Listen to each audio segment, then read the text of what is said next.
आज आपको ऐसी कहानी सुनाऊंगा जो आपको पूरी तरह फिल्मी लगेगी, लेकिन घटना फिल्मी नहीं है, सच्ची घटना है जिसे सुनकर आप भी हैरान हो जाओगे, आपके आंखों में भी आंसू आ जाएंगे। गांव का नाम है लाड़गांव, तहसील है वैजापुर, जिला है संभाजीनगर और राज्य है महाराष्ट्र। यह घटना 6 दिसंबर 2021 की है। लाड़गांव में एक लड़का गली में खड़ा हुआ जोर जोर से चिल्ला रहा था। उसका आवाज इतना तेज था कि वहां पर रहने वाले लोग अपने घरों से बाहर निकल आए और क्या हुआ देखने लगे। उन लोगों ने देखा तो उन लोगों की रूह कांप गई, वह हैरत में पड़ गए, क्योंकि जो लड़का चिल्ला रहा था उसके हाथ में एक लड़की का कटा हुआ सिर था। कि मैंने इसे इसके गुनाहों की सजा दे दी, लेकिन वह लड़का कौन था और कहां का था यह किसी को नहीं पता था।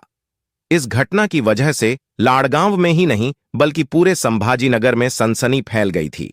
दरअसल महाराष्ट्र में संभाजीनगर जिले के गोरेगांव में एक मोटे फैमिली रहा करती थी। संजय मोटे घर के मुखिया थे। घर में उनके अलावा उसकी पत्नी शोभा, कीर्ति और बेटा संकेत था। संजय मोटे एक किसान थे। उनका बेटा संकेत भी अपने पिता संजय के साथ खेती के काम में हेल्प करता था।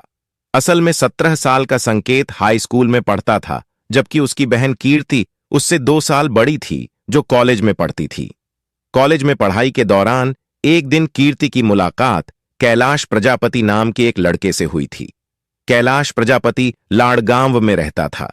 कैलाश का परिवार भी खेती ही करता था, लेकिन कैलाश का परिवार आर्थिकता से संपन्न था।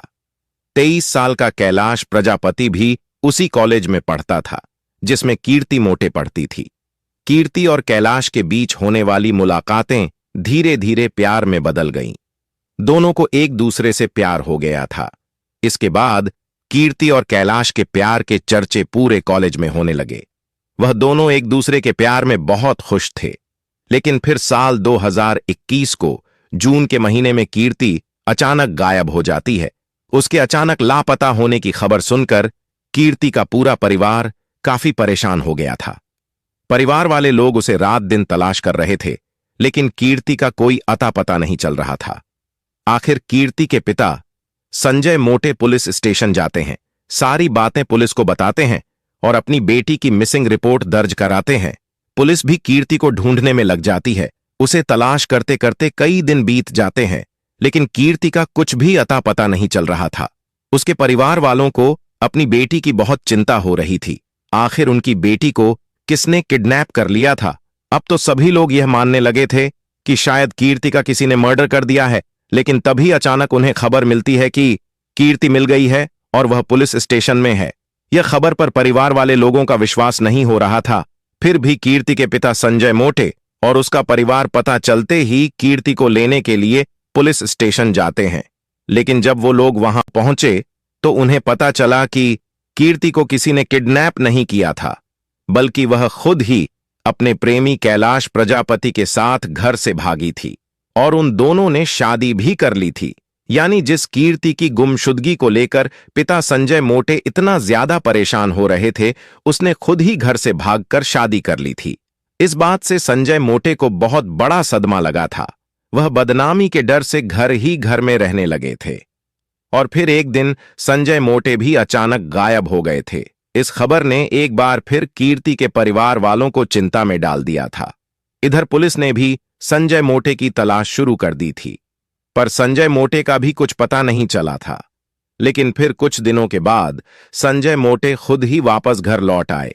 उनसे पूछने पर पता चला कि वह बेटी के घर से भागकर शादी करने से शर्मिंदा होने के कारण घर से भाग गए थे।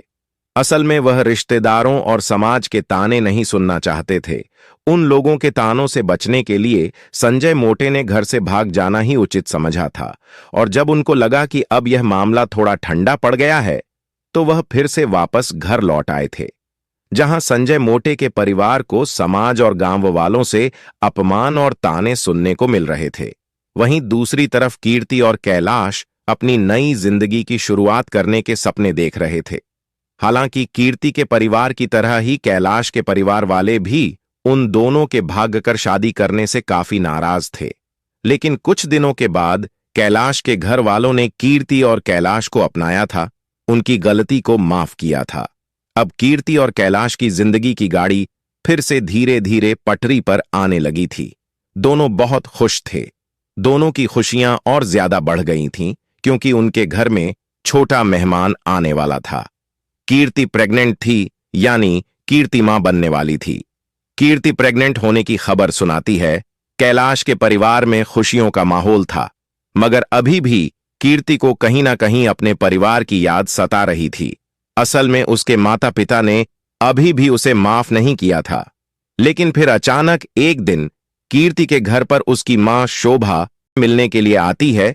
कीर्ति अपनी मां के आने से बहुत खुश थी, लेकिन कैलाश के घर वालों को कीर्ति की मां का अचानक से उनके घर आना कुछ खटक रहा था। वह लोग सोच रहे थे कि जब कीर्ति की मां इस रिश्ते के सख्त खिलाफ थीं, तो फिर वह अचानक कीर्ति से मिलने क्यों चली आई थी। अपनी बेटी से मिलकर बहुत खुश नजर आ रही थी। उसने कीर्ति से कहा कि वह उसके पिता को भी मनाएगी। जब कीर्ति की मां उससे मिलकर वापस जाने लगी तो वह फूट फूट कर रो रही थी। कीर्ति भी अपनी मां के गले लगी और बहुत रोई। मां का प्यार उसे याद आ रहा था। उसका बचपन उसकी नजरों के सामने दिख रहा था। उस बेचारी को नहीं पता था कि शोभा मोटे अब उसकी मां नहीं बल्कि उसका काल बनने वाली थी। उसका प्लान किसी को नहीं पता था। कैलाश और उसके परिवार वाले भी मां का यह झूठ मूठ का नकली प्यार देख रहे थे। उनको भी यही लगा कि शायद कीर्ति की मां उससे बहुत प्यार करती है।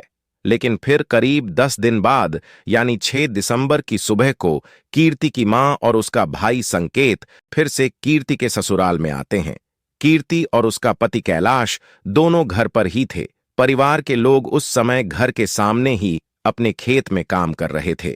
अपनी मां और भाई को देखकर कीर्ति की खुशी का ठिकाना न रहा। वह अपनी मां और भाई का दिल से स्वागत करती हैं।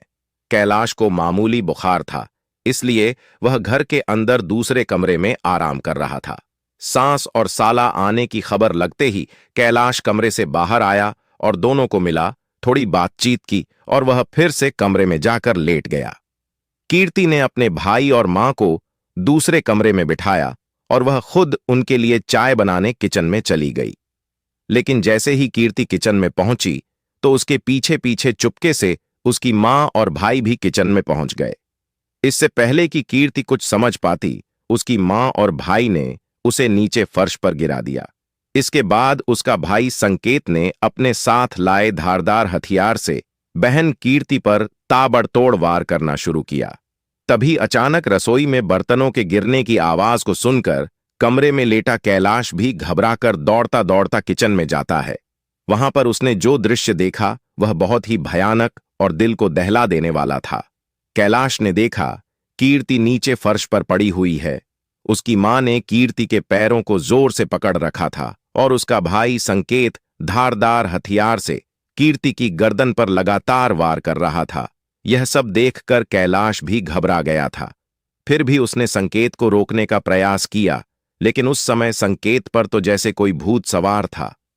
कैलाश के विरोध करने पर उसने कैलाश पर भी हमला करने की कोशिश की, मगर कैलाश वहां से भागने में कामयाब हो गया।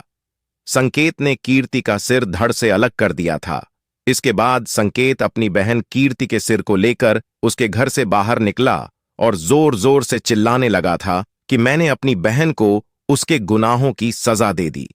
फिर बाहर खड़े होकर लोगों के सामने ही मां बेटे ने कीर्ति के कटे हुए सिर के साथ एक सेल्फी ली, जैसे कि उसने कोई बहुत महान काम किया हो। इधर कीर्ति के पति कैलाश प्रजापति ने पुलिस को फोन करके इस घटना की जानकारी दे दी थी। लेकिन जब तक पुलिस घटनास्थल पहुंचती है तब तक वह दोनों मां बेटे अपनी बाइक पर सवार होकर वहां से फरार हो गए थे। इसके बाद पुलिस घटनास्थल की जांच करती है, साथ ही कीर्ति के पति कैलाश से भी पूछताछ करती है। हालांकि कैलाश वारदात के बाद काफी डर गया था, लेकिन फिर भी थोड़ी हिम्मत जुटाकर वह सारी बात पुलिस को बताता है। इसके बाद पुलिस कीर्ति का भाई संकेत और उसकी मां शोभा को तलाश करना शुरू कर देती है। वहीं दूसरी तरफ संकेत पुलिस थाने में जाकर पुलिस के सामने सरेंडर कर देता है। संकेत का बयान लेने के बाद पुलिस शोभा को भी अरेस्ट करती है। पुलिस की पूछताछ में संकेत ने अपने बयान में बताया कि कीर्ति के घर से भाग जाने के बाद उनके परिवार वालों को पड़ोसियों और रिश्तेदारों के ताने सुनने पड़ रहे थे, जिसकी वजह से कीर्ति के पिता संजय मोटे को बहुत शर्मिंदगी का सामना करना पड़ रहा था। जहां कीर्ति लव मैरिज करके अपने पति के साथ खुशी से रह रही थी, वहीं कीर्ति के परिवार वालों के अंदर लोगों के ताने सुन सुनकर कीर्ति के प्रति गुस्सा और नफरत हद से ज्यादा बढ़ गई थी। हालांकि कीर्ति और कैलाश एक ही जाति के थे, यह कोई इंटरकास्ट मैरिज नहीं थी, फिर भी कीर्ति के माता पिता को यह शादी मंजूर नहीं थी। कीर्ति भी यह बात अच्छे से जानती थी कि उसके माता पिता कभी भी उसकी पसंद के लड़के के साथ शादी करने की बात पर राजी नहीं होंगे। इसलिए ही उसने बिना बताए घर से भागकर शादी करने का फैसला किया था। फिर भी शादी के कुछ महीनों बाद जब कीर्ति ने अपनी मां और भाई को अपने घर पर देखा तो उसे लगा कि शायद अब सब कुछ ठीक हो चुका है। उसने सोचा कि उसके परिवार वालों ने उसे माफ कर दिया है, लेकिन उसकी सोच गलत थी, क्योंकि उसकी मां उससे मिलने तो आई थी, लेकिन उसके मन में कीर्ति के प्रति नफरत ही नफरत भरी हुई थी। उसकी मां ने उसके घर जाते ही फूट फूट कर रोने का ड्रामा किया था, झूठ मूठ का नकली प्यार जताया था, और जब शोभा को यह पता चला कि कीर्ति प्रेग्नेंट है और वह मां बनने वाली है, तो उन लोगों में कीर्ति के प्रति नफरत और गुस्सा और भी ज्यादा बढ़ गया। शोभा मोटे ने सोचा कि जिस बेटी के कारण उसे और उनके पूरे परिवार को इतने ताने सुनने पड़ रहे हैं, अपमानित होना पड़ रहा है, वह मजे में जी रही है और अपना परिवार बसाने की तैयारी में है। इन सब बातों को सोचकर कीर्ति की मां शोभा ने अपने बेटे संकेत के साथ मिलकर प्लान बनाया कि वह लोग कीर्ति का घर नहीं बसने देंगे, चाहे फिर उसके लिए उन्हें कुछ भी करना पड़े, चाहे उसकी जान ही क्यों ना लेनी पड़े। लेकिन इसके लिए सबसे पहले उन्हें कीर्ति का विश्वास जीतना जरूरी था, जिसके लिए उसकी मां शोभा पहली बार कीर्ति के घर पर आती है, रोने धोने का नाटक करती है, नकली प्यार जताती है और कीर्ति का विश्वास हासिल करती है, और फिर 10 दिन बाद यानी 6 दिसंबर को अपने बेटे को साथ लेकर मर्डर करने के इरादे से उसके ससुराल पहुंची। इधर कीर्ति ने जब मां और भाई को अपने दरवाजे पर देखा तो उसने दौड़कर दरवाजा खोला। वह उन्हें अपने साथ घर के अंदर ले गई। कीर्ति उनकी स्वागत में जुट गई। कैलाश को भी यकीन हो चुका था कि शायद अब कीर्ति के परिवार ने उसे और अपनी बेटी को अपना लिया है, इसलिए वह भी निश्चिंत था। उसे इस चीज का बिल्कुल भी शक नहीं हुआ था कि उसकी सास और साला उस दिन उसकी पत्नी कीर्ति का मर्डर करने के इरादे से उनके घर पर आए थे। कीर्ति भी उनके लिए चाय बनाने किचन में चली गई थी। तभी उसकी मां और भाई भी उससे बात करने के बहाने से उसके पीछे पीछे किचन में चले गए और फिर मौका देखकर धारदार हथियार से वार करके उसका धड़ और सिर अलग किया, 2 टुकड़े कर दिए। संकेत को कीर्ति का गला काटने में कोई परेशानी ना हो, इसीलिए उसकी मां शोभा ने कीर्ति के पैरों को जोर से पकड़ रखा था। आप लोग कल्पना कीजिए वो कितना भयानक दृश्य रहा होगा। इधर जब कीर्ति के पति कैलाश को घर में कुछ शोर सुनाई दिया तो उसने किचन में जाकर देखा, लेकिन उस भयानक मंजर को देखकर कैलाश भी डर गया था। उसने कभी सपने में भी नहीं सोचा था कि उसके घर मेहमान बनकर आई उसकी सास और साला उसकी पत्नी को इतनी बेरहमी से जान से मार देंगे। लेकिन अपनी बहन का मर्डर करने के बाद भी संकेत का गुस्सा शांत नहीं हुआ था। 17 साल के संकेत ने न सिर्फ अपनी बहन का सिर धड़ से अलग किया था, बल्कि उसने उसके कटे हुए सिर के साथ सेल्फी भी ली थी, जैसे उसने कोई बहुत बड़ा बहादुरी का काम किया हो। कैलाश के पड़ोसियों ने भी देखा था जब संकेत अपनी बहन के कटे हुए सिर को अपने हाथ में उठाकर लोगों को बड़े ही गर्व से दिखा रहा था। अगर आपने एक मराठी फिल्म सैराट देखी होगी तो आपको जरूर पता होगा, उस फिल्म में ठीक इसी तरह लड़की के पिता और भाई उससे मिलने के बहाने आते हैं, लेकिन वह लोग धोखे से लड़की और उसके पति का मर्डर कर देते हैं। कैलाश, जो कि अपनी पत्नी के साथ नए जीवन के सपने देख रहा था, अब वह सदमे में था। उसकी पत्नी कीर्ति 2.5 महीने की प्रेग्नेंट थी। वह दोनों बहुत खुश थे क्योंकि कुछ ही दिनों में उनके घर एक और नन्हा मेहमान आने वाला था। लेकिन संकेत और उसकी मां ने कैलाश का घर उजाड़ दिया था।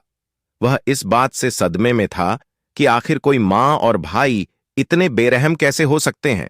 अगर देखा जाए तो यही लगता है कि संकेत को जरूर इस कत्ल के लिए उकसाया गया होगा, क्योंकि संकेत उस समय केवल 17 साल का नाबालिग लड़का था। भले ही वह इस वारदात का मुख्य आरोपी था, लेकिन उम्र को देखते हुए लोगों का यह मानना था कि इस जघन्य अपराध के मुख्य दोषी उसके माता पिता और खास तौर पर उसकी मां को ठहराया जा रहा था। दरअसल इस मर्डर का पूरा प्लान भी उसी व्यक्ति ने बनाया था जिसने संकेत को अपनी बहन के खिलाफ उकसाया था और उसे इतना भयानक के अपराध करने पर मजबूर किया था। हालांकि वह इस बात को भी जानता था कि उसकी बहन कीर्ति प्रेग्नेंट थी, यानी उन दरिंदों ने यह भी नहीं सोचा कि वो लोग एक नहीं बल्कि दो दो मर्डर कर रहे हैं। पुलिस यह भी पता लगाने की कोशिश करती है कि क्या संकेत के पिता संजय मोटे भी इस वारदात में शामिल थे या फिर यह साजिश उन दोनों मां बेटे ने ही रची थी। हालांकि पुलिस ने संकेत मोटे और उसकी मां शोभा मोटे को अरेस्ट करके जेल भेज दिया था, लेकिन पुलिस इस मामले में उस समय कोई ठोस सबूत नहीं जुटा पाई थी। खैर, क्या एक भाई और एक मां जिनके साथ कीर्ति ने अपना बचपन बिताया था, कैसे वह दोनों उस प्यार भरे रिश्ते को भूल गए थे? क्या वाकई समाज में बदनामी का डर इतना ज्यादा हो सकता है कि लोग अपनों का ही मर्डर करने पर उतर आएं? क्या अपनी झूठी शान और सम्मान बचाने का यही एक तरीका है? क्या दो लोगों को प्यार करने पर इतनी कठोर सजा देना सही है? क्या कीर्ति के भाई संकेत का अपनी बहन और उसके होने वाले बच्चे को इतनी बेरहमी से जान से मारना सही था? कलयुग है भाई साहब, घोर कलयुग चल रहा है। सावधान रहे, सतर्क रहे और सुरक्षित रहे। आप कहां से हैं, कमेंट में जरूर बताएं। हमारी मेहनत के लिए एक लाइक करें। प्लीज चैनल को सब्सक्राइब अवश्य कर लीजिए। फिर मिलेंगे नई कहानी के साथ। धन्यवाद।